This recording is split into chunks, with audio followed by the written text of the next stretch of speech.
Thank you, everyone, for joining us. Hope your first day has been productive, filled with meetings, panels, everything happening. And if you're still looking to figure out how to get from one room to the other, just check the app. We uploaded something. It takes a little time, but it's quite a property. So thank you again to the Grosvenor House for hosting us. And thank you all for joining us for this fireside.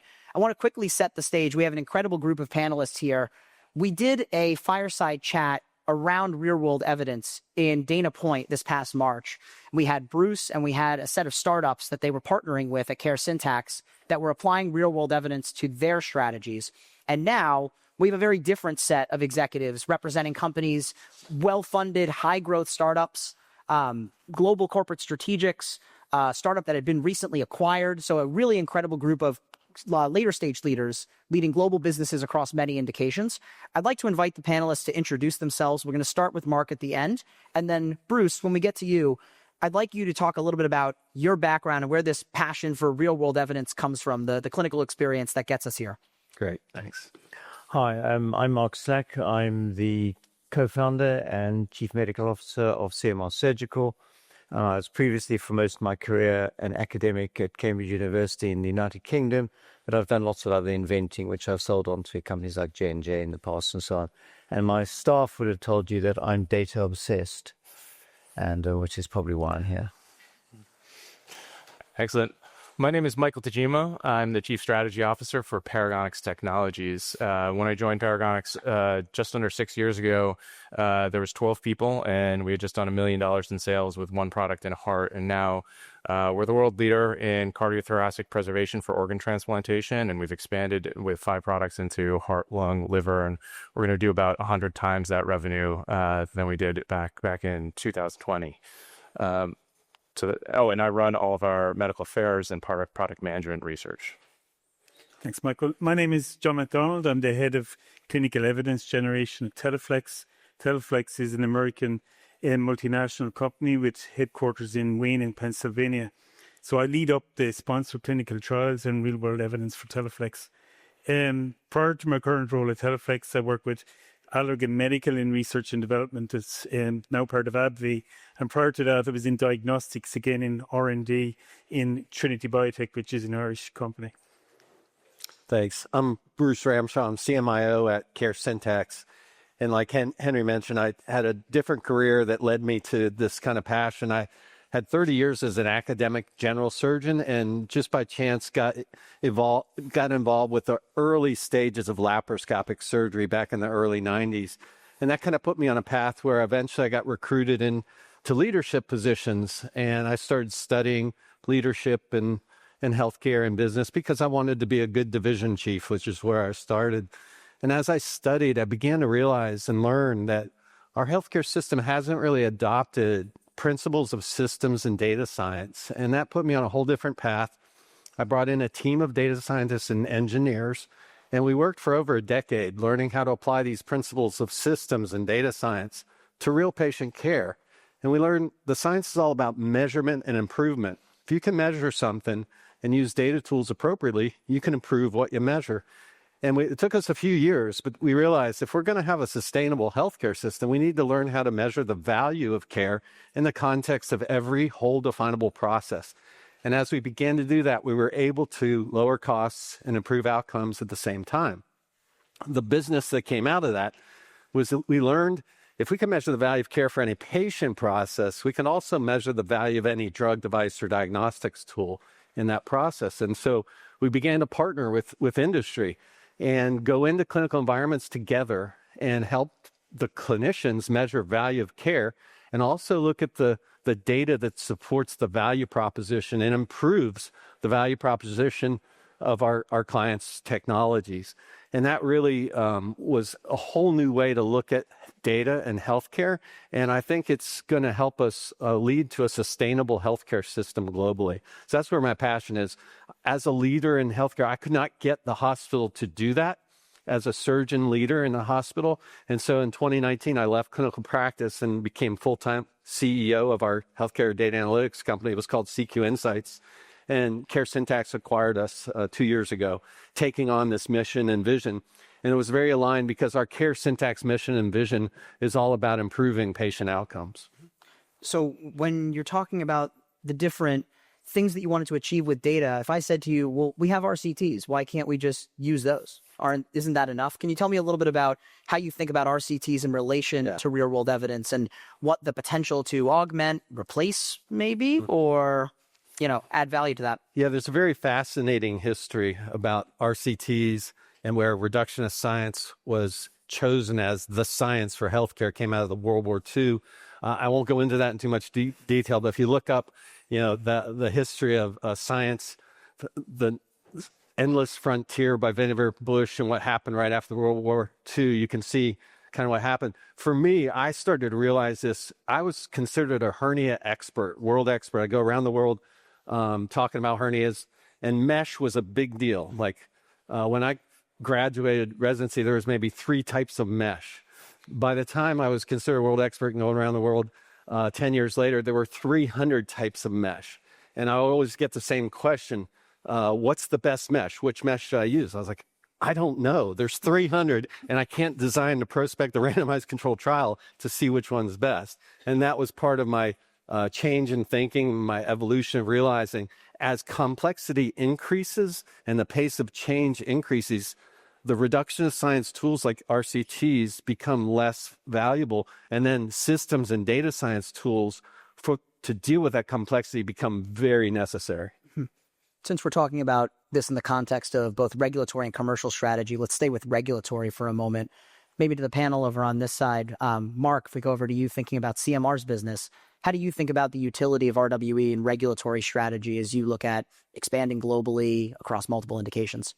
I mean, just to first say, to follow up from Bruce, when they were promoting all the 300 different types of mesh, I took a couple of them and did spectroscopy on them and did MRIs on them and found they were all the same, and in fact were made in the same factories and just packaged differently. So it is quite an interesting insight, and I have some nice slides to show on that. But I mean, that's a very good example. So with the mesh in gynecology, they had 2 large randomized controlled trials comparing the operation without with mesh and without mesh, and they'd done about 400,000 cases before they published the results. But those results showed absolutely no problem with the mesh at all, because they were too small and too short. And what was needed was a registry which would have identified at a much earlier stage the difficulties that people were experiencing with the mesh. So I don't say RCTs are bad. In the surgical context, they're extremely difficult to do, because you've also got are your surgeons equal? Are they randomizing all the patients? Because one of their habits is they randomize only the ones they think are good for the operation. And you get a group of people called eligible but not randomized. So get totally skewed documentation. Those need to be followed up. So I think RCTs have a place, more pharma, but they will have a place in surgery as well, as long as properly curated. However, what we've ignored is the real-world evidence or the real-world data. So from the get-go in CMR Surgical, I've been obsessed with registries my entire clinical career, and anybody that ever worked for me had to have their data on a registry so that I knew if they were going off feast. And a very anecdotal one was one of our cardiac surgeons suddenly started getting bad results.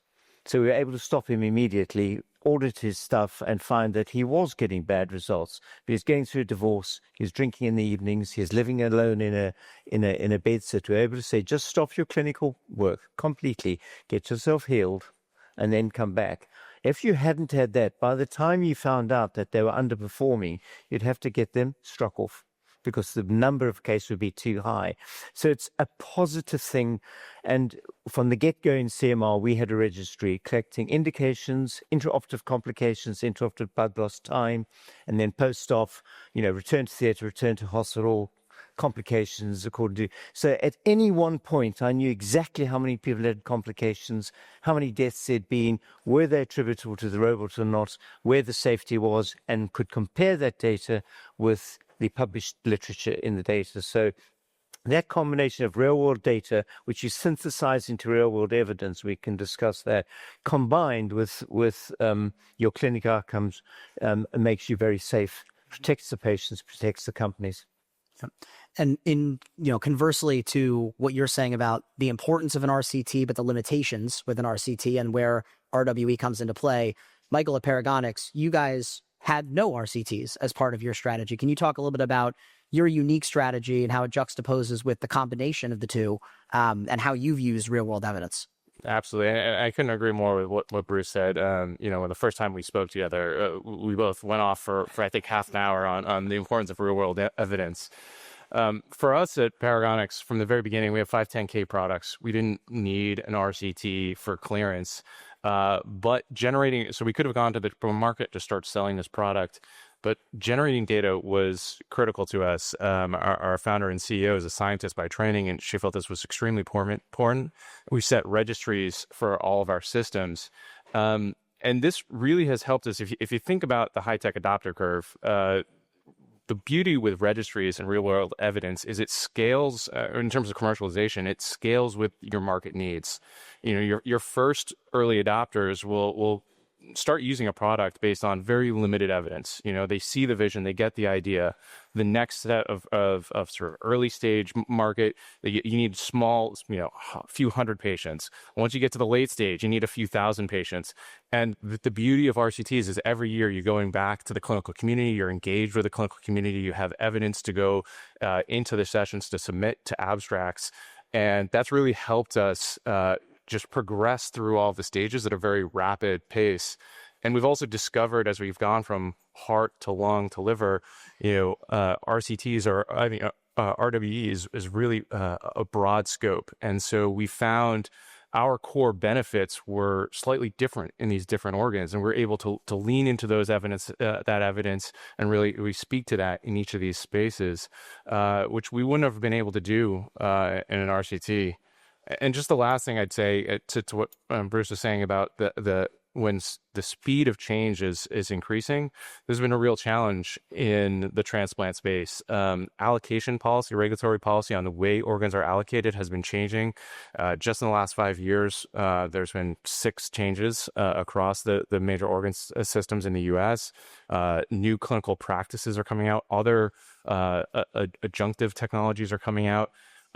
If we were running an RCT, we would just be publishing evidence now, and it would already be dated. And it'd be like driving a car and looking in your rearview mirror to see where you're going.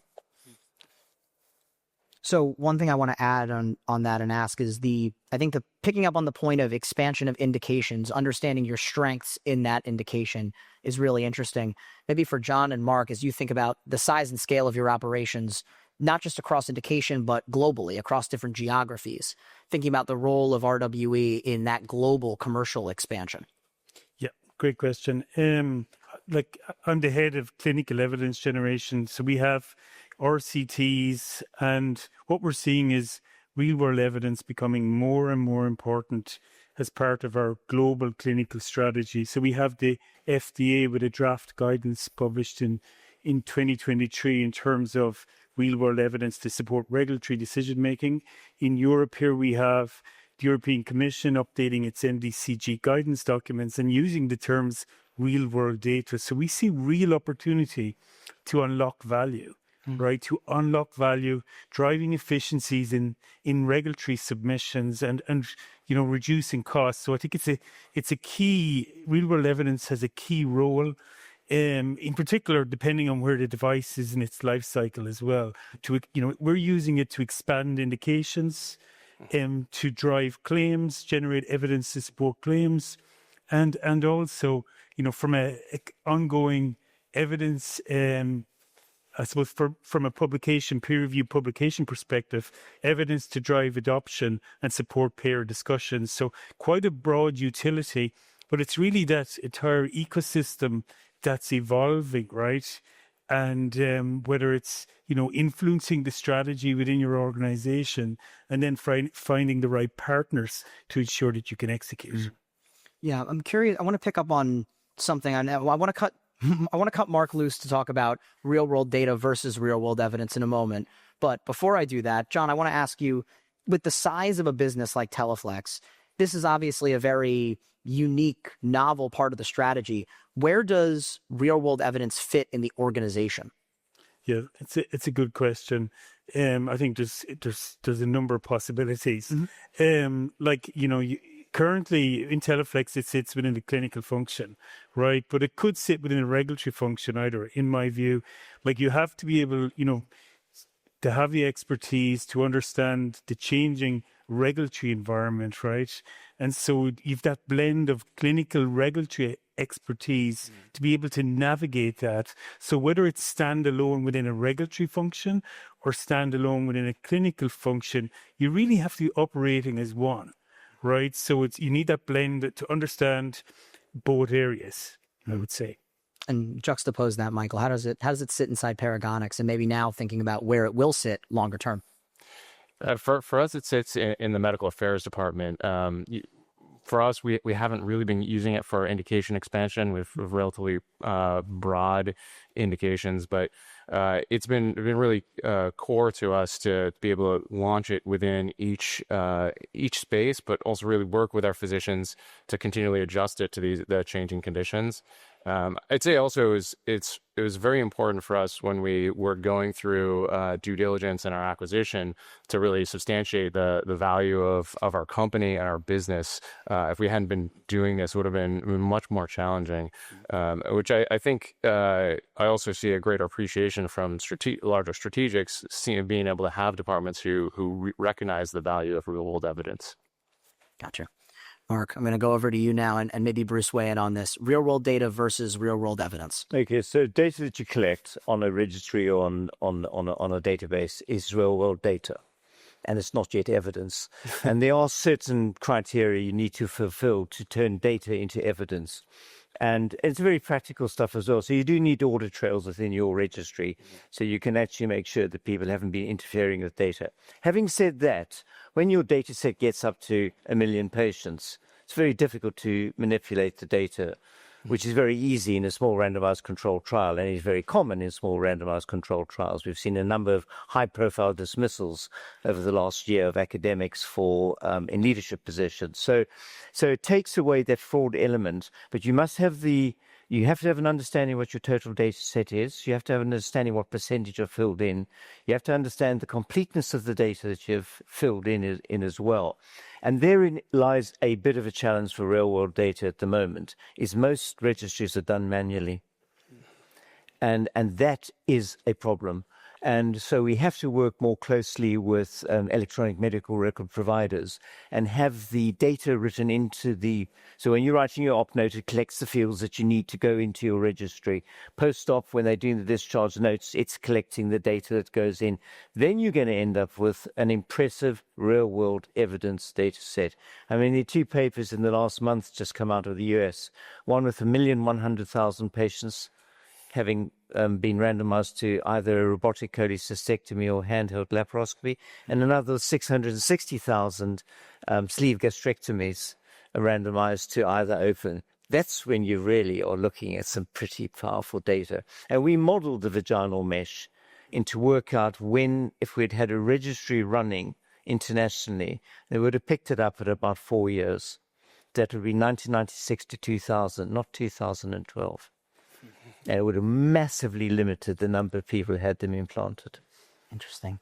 Bruce, we were having a bit of a philosophical discussion outside, and I'd like multiple people to weigh in on this with your thoughts. But the idea, we've talked a lot about how RWE can help substantiate, add color, add context on top of RCTs, or in some cases, with a different pathway. But there are questions of, with the evolution in the business of healthcare, when you think about it from the hospital side or the payer side, will that evidence always substantiate? Will it always be good?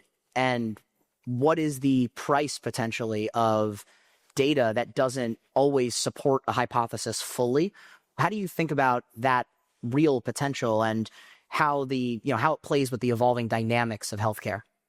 Yeah, that I think is a question that addresses the evolution of business models that's happening, not just in healthcare, but in our world. I think 20th century business model is sell, sell, sell. You don't care, what the outcome is. You just want to sell and hit revenue targets and quarterly profit and revenue margins. But that's not a sustainable business model, right? So when we do real world evidence, we can get feedback much, much faster. And like Mark had said, you can learn things. And even if it's negative, information, that's much more helpful to learn that short term, very quick, very low cost, than say a product liability lawsuit, 12 years down the road, costing hundreds of millions of dollars for the company. So I think it's really important to change the thinking and the mindset. And it's happening. We're seeing that, we wouldn't have clients if they were afraid of learning from real world data, both the good and the bad, because the clients we have, they want to do what's best long-term for value of the patient, long-term value for their clients, the hospitals and their KOLs and their clinicians. And I think that brings everybody together around the patient process and value-based outcomes. I think that's really how we can transform healthcare to more of a sustainable system. Yeah. John, care to weigh in on that? I think, with real-world evidence, there's the, more broader skill sets, et cetera, required, like data analytics, right? So we've development of those fields, new fields and new expertise needed to help and weigh in and deliver that real-world evidence. I think, I think of it quite simply. You have your real-world data plus your analytics and your resources around that. It could include an AI that generates your evidence. You've lots of different data sources, right? But it's having that analytical expertise, that curation of that data that turns it into evidence that will be acceptable to the regulators. So you need all that ecosystem working. You need an understanding end to end of the chain, like upfront. It has to make business sense, right? You have to have a serviceable, addressable market. There has to be an ROI. The business has to be interested in funding. The regulators, you need to be meeting them very, very frequently, talking to the FDA, talking to your notified body around, okay, this is our strategy. And it's around real world evidence. And they may give you feedback. You may go back home and learn from it and go through an iterative cycle. So, yeah, I think there's a lot of opportunity to tap into. Yeah, I'd like to just jump in, and I completely agree. I think there's all sorts of opportunities to find concerning areas and steer away from them. But I also think, in our experience, we've been able to use it to lean in. When we went into heart, we designed our CRFs a certain way based on sort of our assumptions about how the product's going to work. And then we were surprised by some of the benefits. We thought there were only going to be, benefits in the first few hours post-transplant. And since then, our investigators have continued to update the protocol. We now are following patients out to 5 years. We're finding survival out to 5 years different. And by doing it in a real-world protocol, we're really able to be flexible with the different environments. And when we shifted to lung, at first we weren't seeing the early signals that we saw in heart. And part of it is we had missed the fact, and this can happen when you set up an RCT, we had missed the fact that there was a confounding practice change that was going on in the field. But by continuing to collect a large amount of data, eventually we were able to really define what that difference, control for it, and see the actual impacts of our product. And so it helps you continue to investigate where your product has the greatest strengths and where it's making the biggest patient impact. So you can, and that also helps, inform practice. The physicians then had new questions about how they could apply it, and they've transformed their practice, changing to daytime surgery and commercial transport and all sorts of things. So, Bruce, you've obviously been doing this, beating this drum for a while on this RWE mission. I imagine you face absolutely no resistance from regulators, payers, societies, et cetera. And if I'm wrong on that, which I assume I am, tell me a little bit about what some of the objections are and maybe debunk them or demystify them a bit.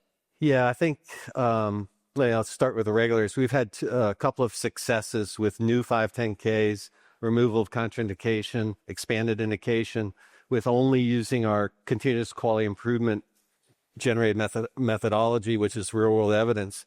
And because it's quality improvement, it doesn't require IRB submission, doesn't require clinical trial. And they accepted that. I think the first one was in 2019. There's still no way we can do that pre-market. And so there's a resistance there. I think that'll change over time because it's better, faster, less expensive, better for the patient, better for the system as a whole. And I know it's interesting at the FDA, we talked to one of their lawyers a few months ago.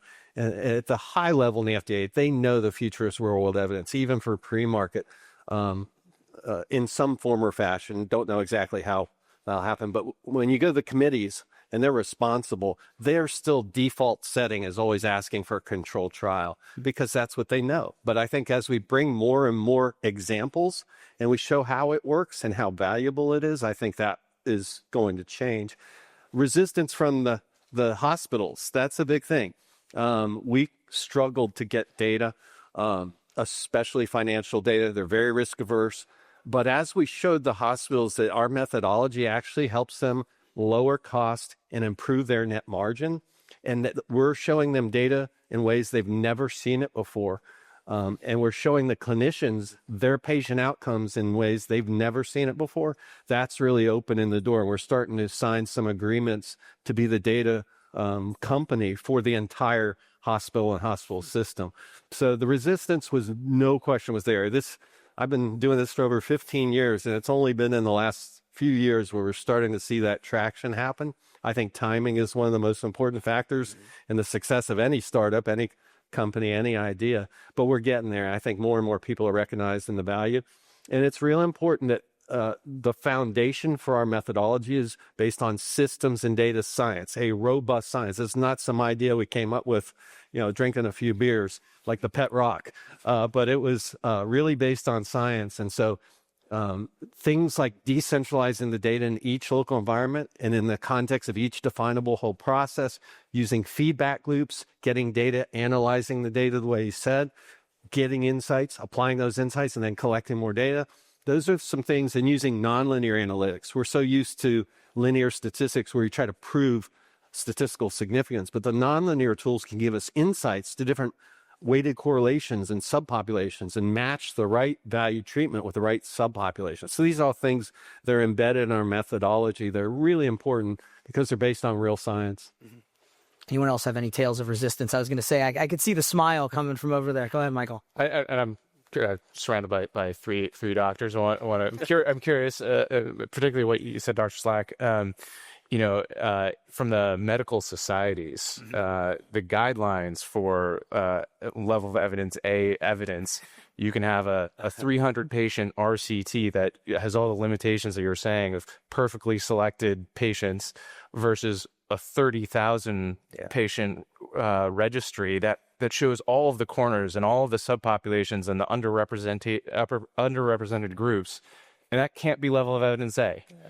Do you think the medical societies will be able to change their thinking around this? It is starting to change. I came straight here from the American Hernia Society in Nashville, where they announced a partnership with Caresyntax, and now their whole data strategy for the whole society is decentralized continuous quality improvement with our methodology. So there's one society that's done it. I think there'll be more. But you can also use it as well. So, the whole idea of a registry is you try and limit the number of entries. You're always lowering it so that it's efficient and it tells you. But you can also, if you have registries, we've just done a study in pediatric surgery, and all the competing hospitals were using our registry.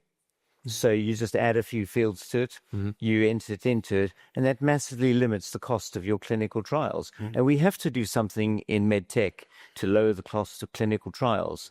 We do not earn 20 to 30 billion per product when it goes in the market like in pharma. And we cannot afford the massive and expensive and inappropriate and hopelessly over-engineered studies that are used in that industry, where the main motivation is to make money for the CRO rather than really to get the good data you need. And that's where the real world data turned into evidence becomes very powerful. So I quite like the idea of doing clinical studies using my basic databases as well.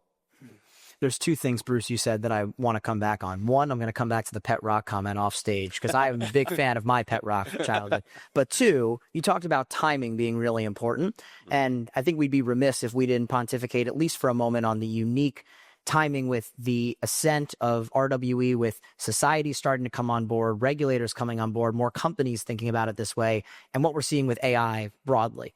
And I'd love to start maybe with John, kind of from how Teleflex may be thinking about AI at the macro. What's the interplay with real world evidence and AI? What becomes possible, or what do you think may become possible in the future? when you have that technology available? Yeah, great question. I think so much is going to be possible, right? There's going to be a lot of opportunities created. I think, with EHRs or electronic health records, where you can have access to hundreds and millions of patients, it creates, potential data sources that could be very rich, right? To unlock value, and using AI potentially through the use of large language models to help extract that data, I think has a lot of potential.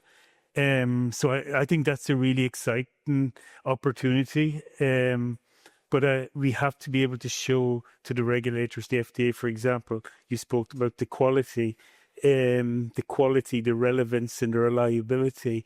So it's key, right, that we're always thinking of those elements, no matter what the technology or the AI that we explore, that's going to be key, that we can hit what the regulator is looking for. Apologies.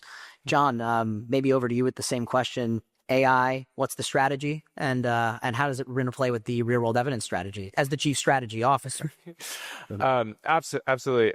For us, I think we're looking forward to working with companies like Caresyntax. We just got into a partnership with them because as far as our registry took us when we were a small company, and they helped scale with us, we're looking to go to the next stage. And exactly what you're talking about, the manual entry and the lag in time is really, really slowing us down. And we're looking to accelerate that and speed that up.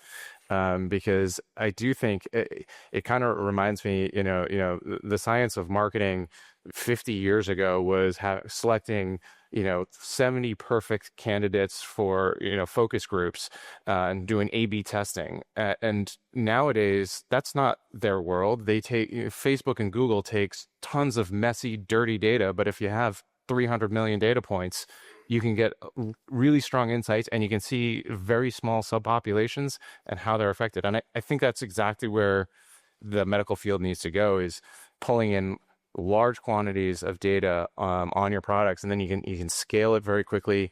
You can do it efficiently and really see the insights. And I think that's where we need to go. And then use AI, use advanced data science tools to handle the irregularities of the real world, and be able to really draw those insights, because that's what other fields are doing. They're already there.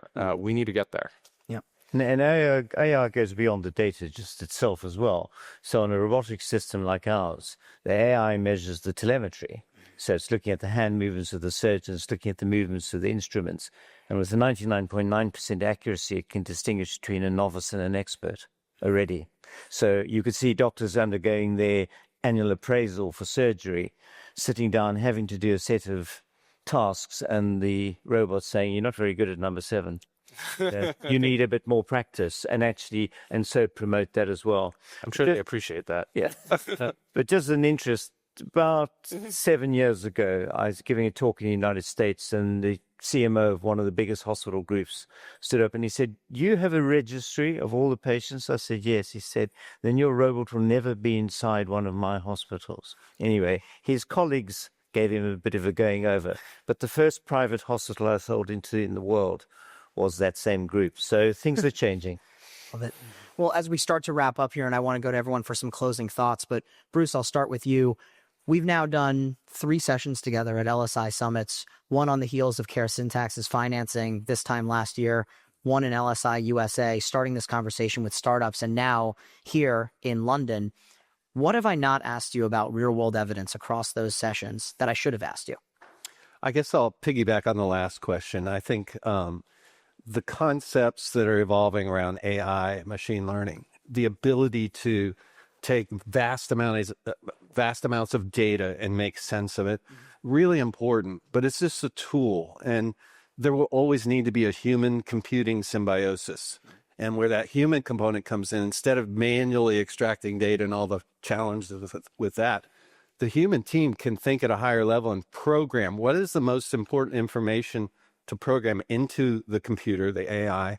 And then when all these amazing things are done in terms of analysis, data visualization, interpretation, then that human team still needs to assess those outputs, the analysis, and look for insights and make sure there's not spurious correlations and things like that. So the AI and the tools that are coming, that's going to allow us to scale this for sure. It's going to allow us to bring this across the globe, but there's still always going to need to be that human component. Help the clinicians learn, how to interpret results, how to program what goes in. And so that keeps it at the patient level, at the clinician level. We're not going to replace human beings like that, like some people are afraid of, but we're going to use this to be able to scale value-based improvements for healthcare so that literally the entire global healthcare system can see costs continue to go down and outcomes continue to improve. And to wrap it up with our additional panelists here, I'd love to ask you guys, when we have this kind of conversation about real-world evidence next year, where do you hope that your companies are in their real-world evidence strategies, where the industry at large is? And John, I'll start with you. Yeah. So a year out, I would like to see, evolving regulatory guidance, right? FDA maybe has moved to finalize their guidance and Europe as well. More successes, right, around indication expansion, etc., publications. I think CEOs, of large medtech are listening, right, and are investing because they see the return, right, where it makes sense from a strategy perspective. The speed and the efficiency with regard to the regulatory submission. So there's a lot of opportunity there with the right products. And then with the right partners from an execution perspective, I think, I'm very excited about where we could be in a year's time. Awesome. Thank you. Michael? Well, I'm certainly very excited to start getting more into the financial side of things, the value-based care. I think we're all in this field to make things better for patients. But when it comes down to it, you've got to make things better for the healthcare system. And right now, we're certainly able to show different interventions, reductions in complications that are beneficial for the healthcare system. But they're sort of tangentially or extrapolated, right? And that's one of the areas we're going to be working on is really trying to get into that value-based care of showing exactly how much benefit you are giving to the systems that you're really working with in their own hands, in their own program. Mark, bring us home. I'd like to see some more regulatory maturity. When you hear people talk about real-world evidence, they very often talk about an RCT.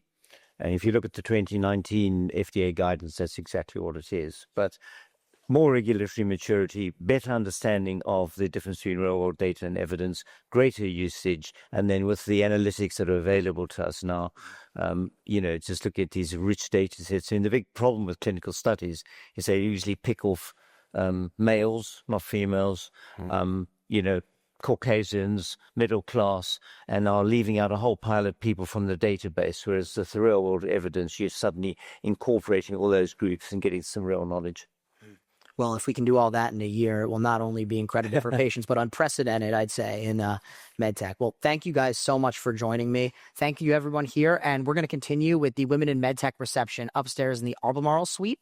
So please join us for that starting at 6 o'clock. Thank you so much.